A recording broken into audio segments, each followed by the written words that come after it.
Howdy. This morning I've got a boat repair job to do, and I thought it might be interesting to have a look at what stuff I bring along.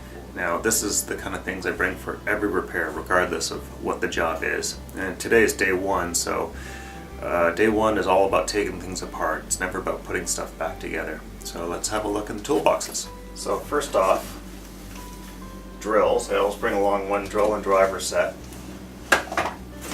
And I've also added got a close quarter drill with me, which is very important in boat work. And my new little toy is just this tiny little circular saw that I add my close quarter drill onto for power. It's just a pawn shop find. It was 10 bucks and works quite well. And I know you can buy that kind of thing new. Dremel makes something similar, and there's a few other brands, but this just fell in my lap, so I thought I'd bring it along for fun. I'll also bring along the camera for documentation, because you got to know how things looked before you take them apart. Can't go anywhere without the fine multi-master, because that is the secret weapon when it comes to pulling stuff apart. And then I got these two toolboxes full of hand tools, so we'll take a closer look at what's in those. Now the first one here, this one's really loaded, and this is carrying just about everything I need. And there was a time when this was just sitting beside my workbench, and it was practically my whole toolkit. Right off the bat, at the front here, I've got this little pocket that I keep a couple saws in. Your basic Dozuki type saw, and your basic Ryoba type saw. And I also, in here, I like these self-adhesive file cards you get from auto body shops. I put a lot of mileage on those things. A spare blade for nails, shortened spare blade, more shortened spare blades. So when the blades for these guys wear out, I hang on to them, because usually you've just worn out sort of one end of the blade, and I take some tin snips and I chop them down into other shapes to get into awkward areas. And these blades make really good card scrapers too, by the way. Not for general woodwork, because they don't get much of a hook, or such hard steel, but really great if you're dealing with epoxy and things like that. They scrape up epoxy well. Yet another spare blade, and then a bunch of zap straps, and I always keep on hand a few funny looking bits of wire. So in this case, there's this steel rod that you get inside windshield wiper blades, and so I always hang on to those things when I swap out my blades, because they make really good little tiny scrapers. It's really high, nice spring steel. And I also make little tiny hooks for feeling the depth of bolt holes. And then usually any other piece of wire rod just for doing anything. So this one, I guess I'll tend to use it for poking caulking tubes or whatever. Sometimes you need to make a long drill bit, so that's helpful to have on hand. The usual stuff: full set of screwdrivers, wrenches, pliers, different sorts. Over on this end, I've got scrapers, files, a bevel gauge. This is a funny tool I just got recently, although I should have bought it years ago. This is for extracting packing on a stern gland for a boat. There's this flax material that you use to seal around a prop shaft, so that's for hooking that out. And there's usually a bunch of random crap. This little reefing hook, a small little spare folding saw in case I've forgotten my other ones, a little brass brush.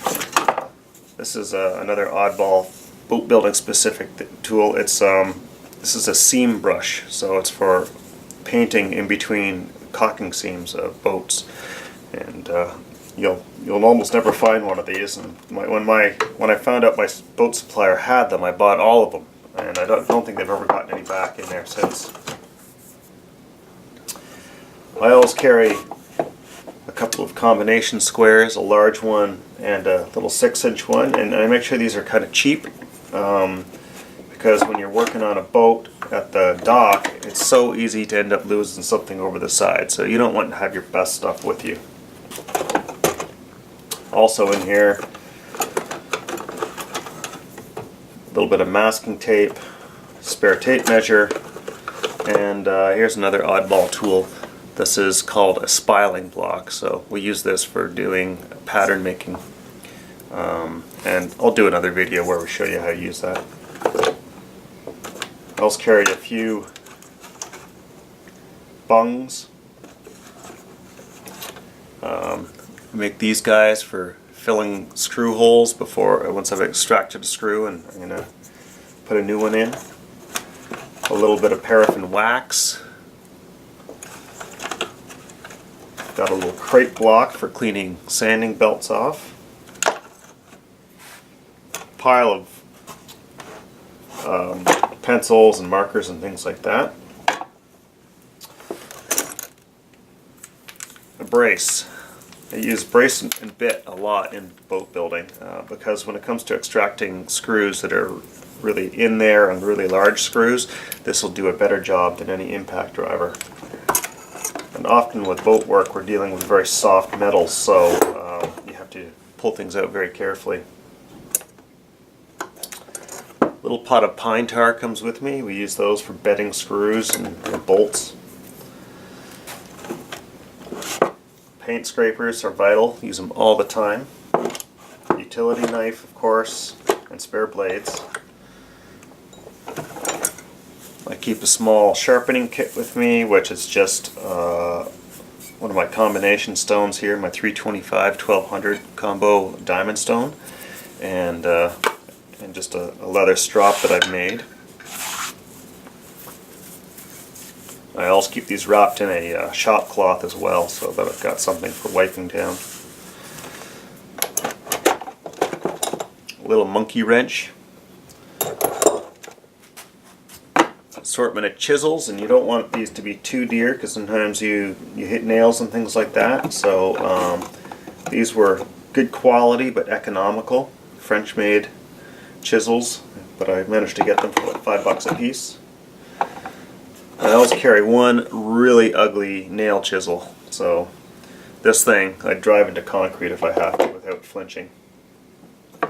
A little triangular file for sharpening and doing whatever. A set of drill bits, and I got another. I keep these little milk cartons. I use them all over the shop for keeping things organized. And so in here I've got Scotch-Brite pad. I got some buffing compound down on the bottom, it looks like, which ought to be in a different spot. Little notepad, bunch of spare staples, calculator, card scraper, and I don't even know what I have in here. Haha, first aid kit, which involves lip balm and band-aids. I ought to throw some crazy glue in there as well while I'm at it, I think. That wouldn't be a dumb idea. So I got a simple drill index, just a 1/16 to 3/8. Probably get away with just a 1/16 to 1/4 inch for the most part, but happens to be a larger one. Staple gun on hand. A bunch of rubber gloves. And then down near the end here, my block plane, spoke shave, smoothing plane, and a rabbet plane. So those things get used all the time in boat work. I don't tend to carry my any longer planes with me because I'm always working on curved stuff. So my smoothing plane gets more mileage than any other plane in my shop. That and the block plane. So we'll just jump over to the next toolbox. And over here, this one is I always keep empty, so every job it gets filled with random stuff that I need for that specific job. In this case, I've got it filled with general stuff that I might need and I don't know for sure. So I keep a tube of pre-thickened epoxy on hand. So this is both parts are in this tube. It's a West System. It's called their 610 adhesive. And you can get little mixing wands with it, but I don't tend to use those very much because these tubes hang around and the epoxy gets a little bit thicker with age, and I can never get them through the mixing wand after they've been hanging around the shop for a year or so.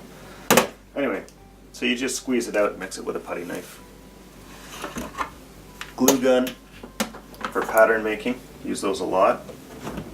I also keep a ball peen hammer with me, the primary hammer for boat builders.